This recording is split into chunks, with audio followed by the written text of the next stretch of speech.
이곳은 프랑스 제13대학 강의실입니다. 스포츠학과 피에르 교수님께서는 이제 파리올림픽이 막을 내렸으니 진정한 올림픽 정신에 대해 이야기해보자고 하시면서 영상 하나를 보여주셨습니다. 스크린에 비친 오래된 영상 속에는 웬 백발의 할아버지께서 성화봉송을 하고 계셨는데요. 할아버지는 뭐가 그리 기쁜지 어린아이처럼 폴짝폴짝 뛰며 행복하게 성화봉송을 하고 계셨습니다. 이를 본 학생들은 그런 할아버지의 모습이 귀여운지 하나둘 웃음을 터뜨렸지요. 교수님께서는 또 하나의 영상을 연이어 보여주셨는데 올림픽 시상 장면으로 보이는 영상 속에는 한 젊은이가 고개를 푹 숙인 채 참담한 표정으로 시상대 위에 서 있었습니다. 금메달을 딴 선수라고는 믿기 어려웠지요. 교수님께서는 영상을 잠시 멈추시더니 학생들을 향해 이렇게 말씀하셨습니다. 여러분, 올림픽에 임하는 두 남자의 모습이 참 대비되지요? 기쁨에 겨워 폴짝폴짝 뛰는 저 할아버지와 금메달을 따고도 한없이 우울해 보이는 저 청년 말입니다.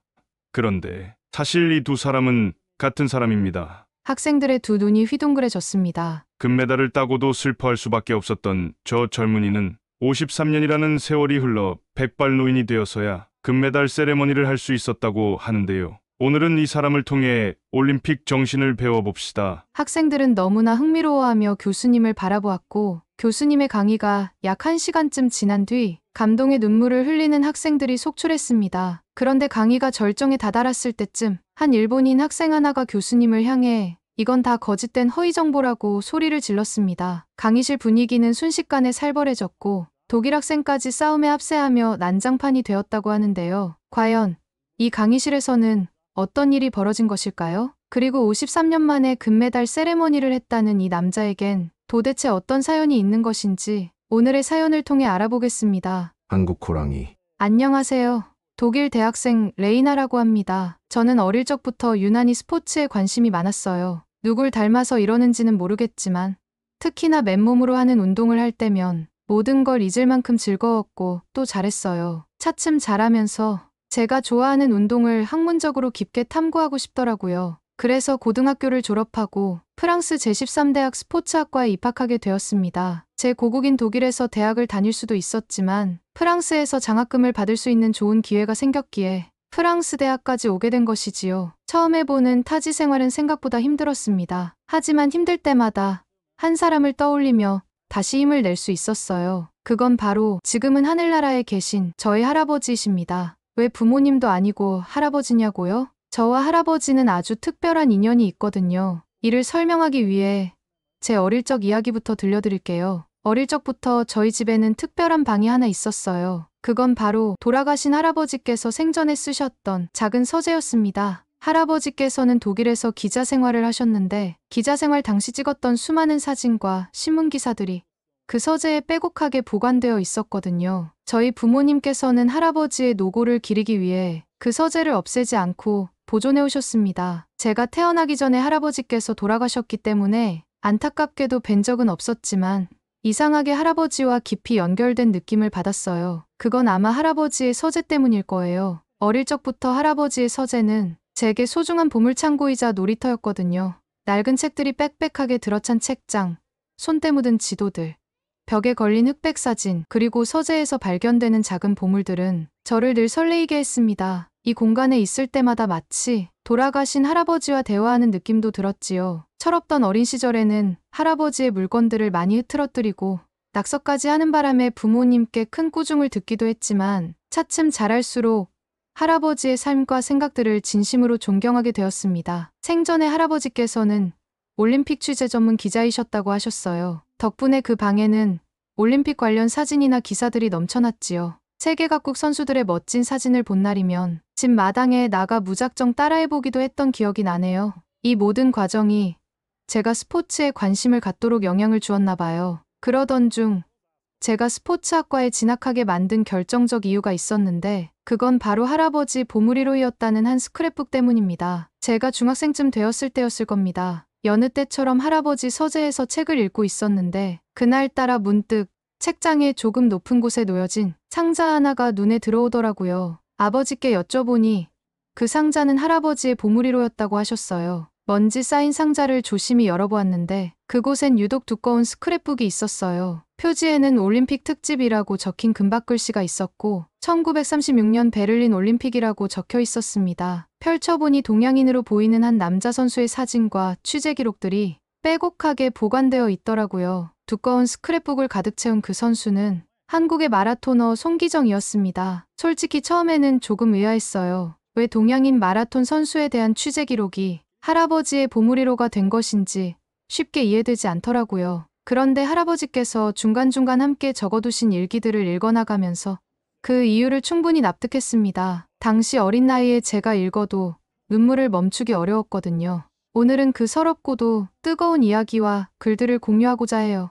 할아버지의 사적인 생각들도 담겨 있기에 마음으로 간직하려 했지만 최근 학교에서 겪은 불쾌한 일들이 제 마음을 완전히 바꿔놓았어요. 얼마 전 저희 스포츠학과 피에르 교수님께서 놀랍게도 한국의 송기정 선수를 언급하며 진정한 올림픽 정신에 대한 명강의를 진행해 주셨거든요. 저를 포함한 모두를 전율하게 한 소름 돋는 강의였어요. 물론 어리석은 일본 학생 야리코만 없었다면 더욱 완벽했겠지요. 어찌나 기가 막힌 소리를 내뱉던지 그 황당한 일을 계기로 송기정 선수에 대해 널리 알려야겠다는 생각이 들었다니까요. 그래서 이 글을 쓰게 되었답니다. 그 어리석은 일본 친구에 대한 이야기를 말씀드리기 전에 저희 할아버지의 눈으로 바라본 송기정 선수에 대해 먼저 알려드릴게요. 한국인분들은 송기정 선수를 잘 기억하고 계실까요? 혹시라도 잊어버리신 분이 계시다면 지금부터 당시 할아버지께서 수집했던 기록과 아무도 몰랐던 송기정 선수의 비밀 이야기까지 들려드릴 테니 잘 들어주세요. 저희 할아버지께서는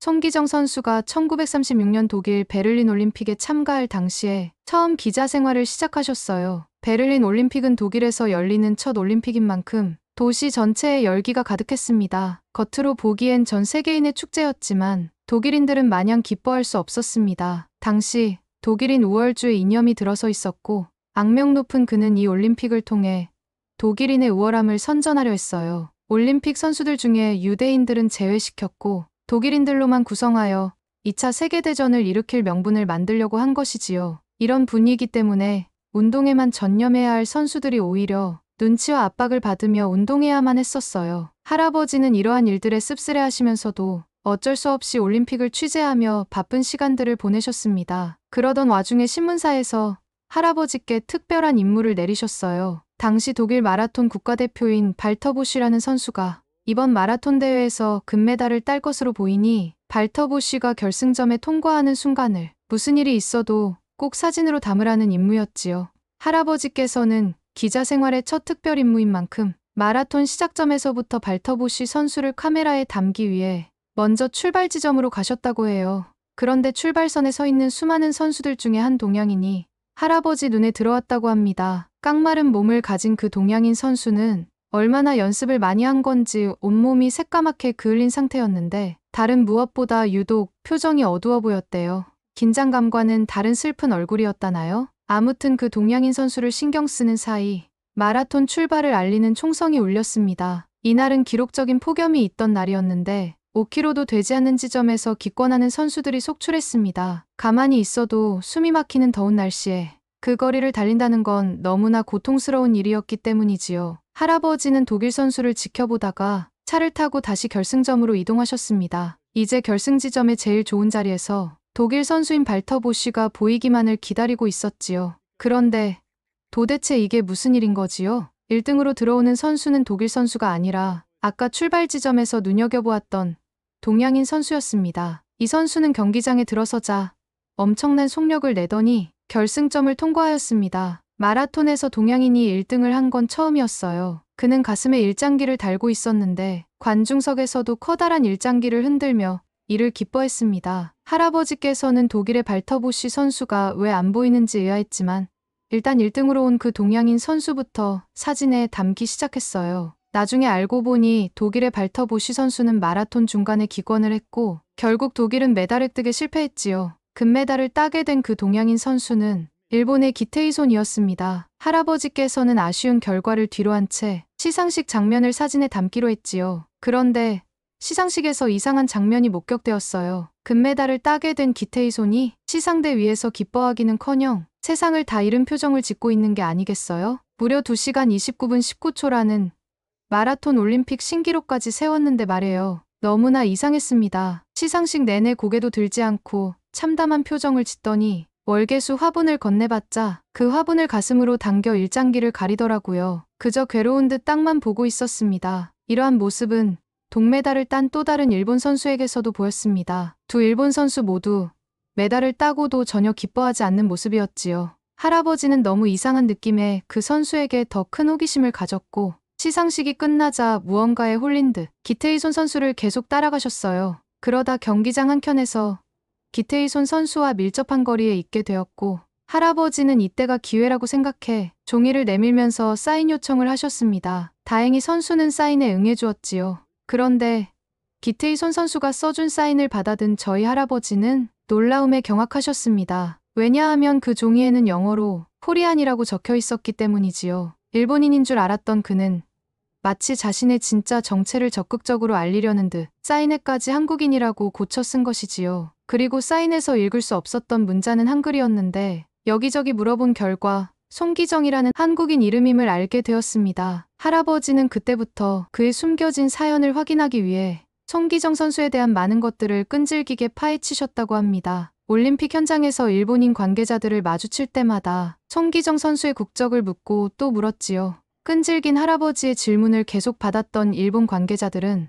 결국 송기정 선수가 한국인임을 실토했고 한국이 일본의 식민 통치하에 있음을 고백했다고 합니다. 그제서야 의문의 실마리들이 하나둘 풀려갔지요. 한국인이었던 그 청년은 나라를 일본에게 빼앗겼기에 조국의 국기가 아닌 일장기를 달고 올림픽에 나올 수밖에 없었던 것입니다. 그리고 자신의 조국을 알리고 싶었던 송기정은 사인을 통해서라도 자신이 한국인임을 알리려 했고 훈련하는 동안에는 일장기가 박힌 운동복을 입지 않음으로써 자신은 일본인이 아님을 밝히고자 노력하였습니다. 이는 어찌 보면 생명의 위협이 되는 반항적 행동이었지만 그의 실력을 아는 일본도 크게 어찌할 수 없었던 것 같습니다. 저희 할아버지께서는 그 한국 청년의 노력이 뭉클했고 그때부터 독일 방송국과 신문사 기자들이 보일 때마다 마라톤 금메달 선수는 사실 한국인이라고 적극 알리셨대요. 할아버지의 노력 덕분인지 여러 독일 방송들은 실제로 송기정 선수를 한국인으로 많이 소개했다고 합니다. 일본은 이런 외국 언론들의 관심이 너무 부담스러웠지요. 거기다가 당시 한국의 동아일보가 송기정 선수의 금메달 소식을 신문으로 전하면서 송기정 선수 사진에서 일장기를 지워버린 채 배포하였고 이에 일본은 몹시 불안해졌습니다. 급기야 송기정 선수를 급히 귀국시키게 되지요. 그때부터 일본은 그를 철저하게 감시하고 통제했다고 해요. 일본은 마라톤 금메달 획득은 일본 덕분이라는 대본을 써서 송기정 선수에게 강제로 읽게 하였고 일본에 대한 나쁜 여론이 형성되지 않도록 꾸몄습니다. 이러한 감시와 통제를 못 견딘 송기정은 결국 마라톤을 그만두었고 은행원으로 취직했습니다. 그때 나이가 겨우 25이었지요. 그러던 중 1945년 8월 15일 꿈에도 그리던 그날이 찾아왔습니다. 한국이 드디어 일본으로부터 해방이 된 것이지요. 송기정은 광복 소식에 가슴이 뜨거워졌고 그때부터 새로운 꿈을 꾸게 되었어요. 송기정은 함께 메달을 땄었던 남승용 선수와 함께 마라톤 팀을 만들어 감독으로서의 새로운 삶을 시작했습니다. 우여곡절 끝에 이들은 서윤복이라는 선수를 훈련시켰고 1947년 보스턴 마라톤 대회에 감독으로 참가했지요. 마라톤 국제대회 최초로 태극기를 가슴에 새기고 달렸던 겁니다. 그 대회에서 송기정의 제자 서윤복은 중간에 한 번 넘어졌는데도 불구하고 포기하지 않았고 2시간 25분 39초의 세계 기록을 세우며 우승했습니다. 이 소식을 들은 대한민국에서는 수만 명의 인파가 태극기를 흔들며 환호했습니다. 그 이후로도 송기정은 대한민국의 마라톤을 위해 꾸준히 헌신했다고 합니다. 저희 할아버지께서는 1952년에 또 한 번 송기정 선수를 마주치게 됩니다. 그가 1952년 헬싱키 올림픽에서 대한민국 기수로 참여했기 때문이지요. 당당하게 대한민국 국기를 흔드는 송기정을 보고 저희 할아버지는 눈물이 흘렀다고 합니다. 그리고 세월이 흘러 대한민국은 해방된 지 고작 40여 년 만에 자국에서 올림픽까지 개최하게 됩니다. 그것이 바로 그 유명한 1988년 서울올림픽이지요. 이날 송기정은 76의 나이에도 성화봉송 주자로 나섰습니다. 송기정은 당시 다리가 불편했음에도 불구하고 성화봉송을 하는 내내 어린아이처럼 폴짝폴짝 뛰며 행복해했어요. 당당하게 대한민국 국민일 수 있는 것이 자랑스러운 듯 한 걸음 한 걸음 행복하게 달렸습니다. 일각에서는 이를 두고 53년 만에 보여주는 승리의 세레모니라고 표현했지요. 이를 보는 사람들 모두가 감격스러워했습니다. 감격하는 사람들 가운데에는 저희 할아버지도 계셨지요. 할아버지께서는 많은 연세에도 불구하고 한국에서 올림픽이 열린다는 사실에 오랜 비행시간을 견디고 서울을 찾으셨어요. 결국 눈앞에서 송기정 선수가 이렇게나 행복해하는 모습을 직접 보셨으니 얼마나 행복하셨겠어요? 함께 기쁨의 눈물까지 흘리셨다고 합니다. 이만하면 저희 할아버지와 송기정 선수의 인연도 참 깊지요? 할아버지의 보물이로 인 두꺼운 스크랩북 마지막 장에는 이런 글귀가 쓰여져 있습니다. 그의 승리는 단지 운동장에서의 승리가 아니다. 그의 승리는 역사의 무게를 견디며 자신의 정체성을 잃지 않으려는 한 인간의 승리다. 나는 그의 이야기를 결코 잊을 수 없을 것이다. 할아버지께서 얼마나 송기정 선수를 존경했는지 알 수 있는 한마디였습니다. 이런 내용들을 읽고 어떻게 제가 울지 않을 수 있겠어요? 할아버지가 왜 이 스크랩북을 보물처럼 간직하고 있었는지 충분히 이해할 수 있었습니다. 그것은 단지 할아버지의 과거와 추억을 담은 것이 아니라 그 시대를 살아간 이들의 고통과 승리를 담은 기록이니까요. 저는 이 모든 과정에 대한 존경심으로 스포츠학을 전공하게 되었습니다. 그런데 얼마 전 놀랍게도 제가 존경하는 피에르 교수님께서 송기정 선수에 대해서 언급하시는 게 아니겠어요? 저는 순간 가슴이 뛰기 시작했습니다. 교수님께서는 이렇게 말씀하셨습니다. 올림픽이란 단순한 국가 간의 경쟁이 아닌 인류의 연대와 평화를 위한 상징이라고요. 그 올림픽 상징에 걸맞는 사람이 바로 송기정 선수라고 하셨지요.